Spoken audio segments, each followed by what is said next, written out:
Before you even start thinking about branding, the first thing that you have to do is you have to make an exceptional product.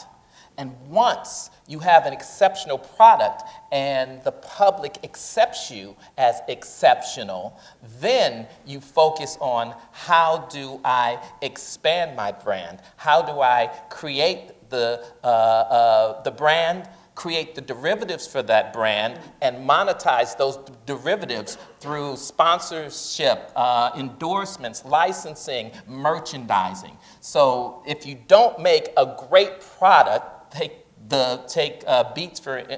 Dr. Dre. He made great music. He created an intellectual property for himself, and therefore he was able to now establish and capitalize on the brand because he was smart enough to understand that now his brand had value. Equity. So very, very important.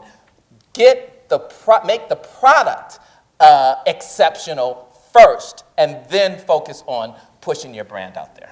The best marketing can't make up for a bad product. No, it's true. Exactly. It's like, Exactly. nothing sells product as well as product. It's 100% right. But you also bring up a good point too about, Kerry, about what Dr. Dre did about, he stayed, when he expanded into beats, it was still within his scope, you know, of his core brand. Absolutely. He didn't go invent something that made no sense with his core brand. That's right. That's right. And another thing is, he didn't prostitute himself. He didn't try to do 1,000 different things like a lot of people try to do when they have that. He focused on that. One thing, the beats, and they did everything correctly. He and Jimmy did everything correctly to get it to the public, whether it was putting it on all of the artists at Interscope at the time. My younger brother is Red Foo from LMFAO, and if you saw the Party Rock video, they had the beats on.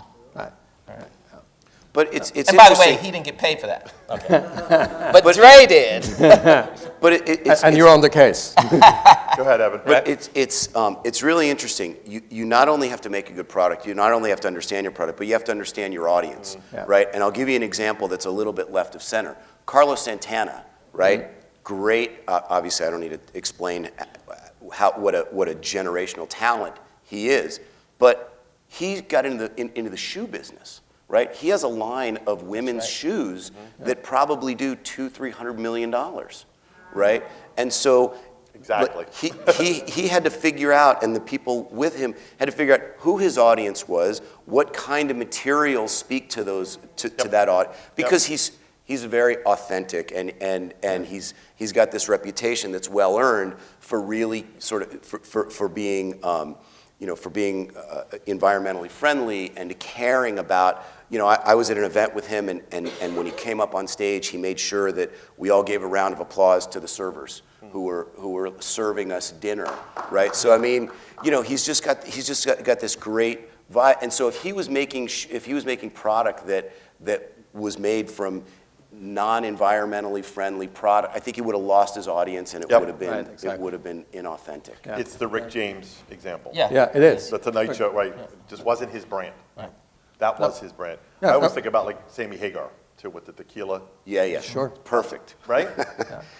Great brands have to be authentic, and they have to be credible, and most often they are aspirational.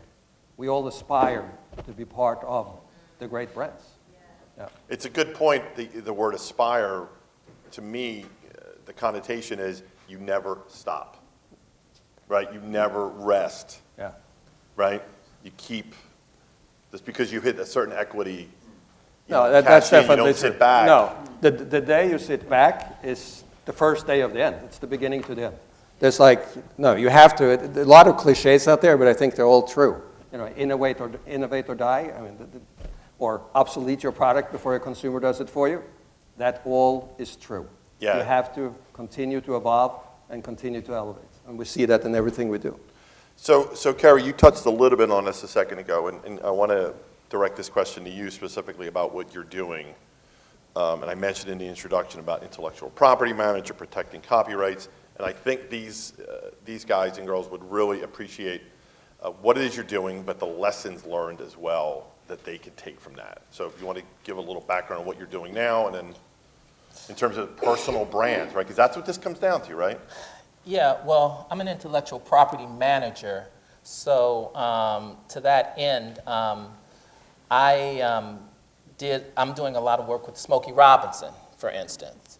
And Does everybody know who Smokey is? wait Check a it. minute. Let's see. You finish this. You finish the sentence. Got it.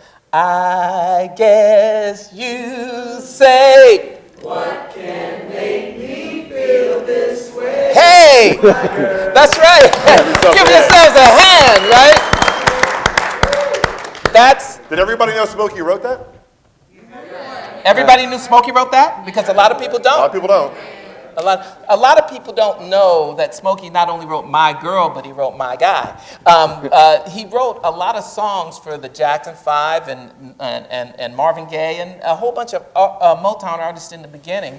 And a lot of people don't know that. But the one thing is that just as all the Motown artists did, Smokey gave 100% of his publishing to the Motown Publishing Company, and it's really funny because a lot of people say, well, you know what, that was a horrible deal because he gave away 100% of his publishing, right? And I say, well, you know, I don't know if it was such a bad deal. Michael Jackson, Lionel Richie, Stevie Wonder, they all gave 100% of their publishing to the Motown Publishing Company.